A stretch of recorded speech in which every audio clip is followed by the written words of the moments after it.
can we see what's going on inside someone else's mind? What's going on in their thoughts? Real talk, we can't. It's hard enough to see what's going on inside our own thoughts.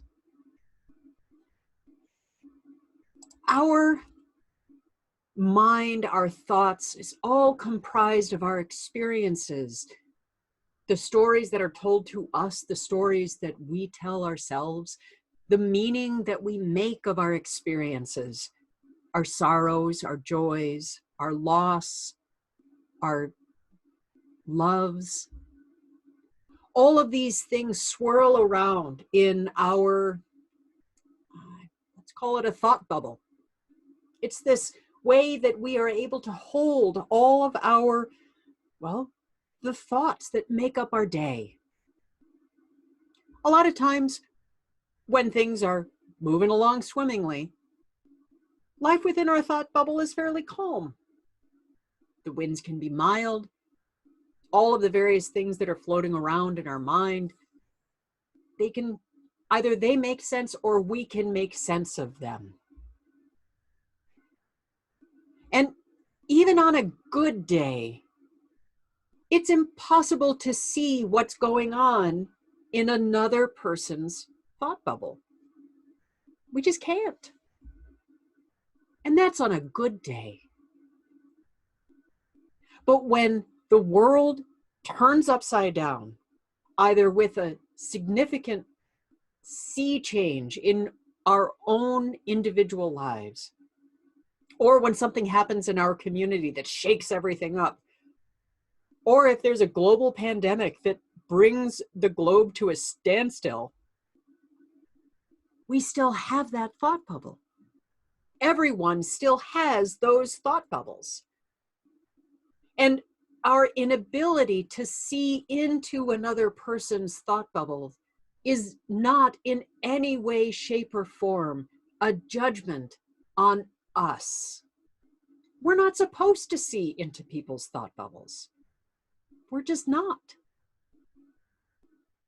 All we can do is recognize our thought bubbles to be our own.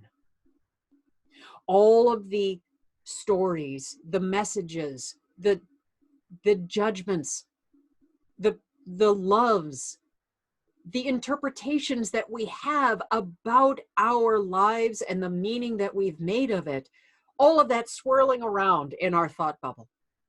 And that bubble itself can become either very porous, so it can allow us to have some give and take, or it can be very firm and very hard and unyielding, where there is almost like mirrors on the interior portion of that thought bubble, where the meaning that we make is reflected back to us. That's kind of where we are right now in this global pandemic. Everything's turned upside down. In this space of fear, it's easy for our thought bubbles to become rigid because we are afraid. That makes sense. It not only makes sense, it seems honorable to acknowledge and claim the meaning that we make and how it helps us interpret our experience. So where does that leave us with the question of how can we know what's going on in someone else's mind? We can't.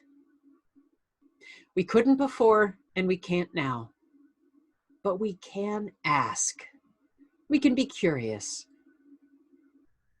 And that curiosity, it can be challenging.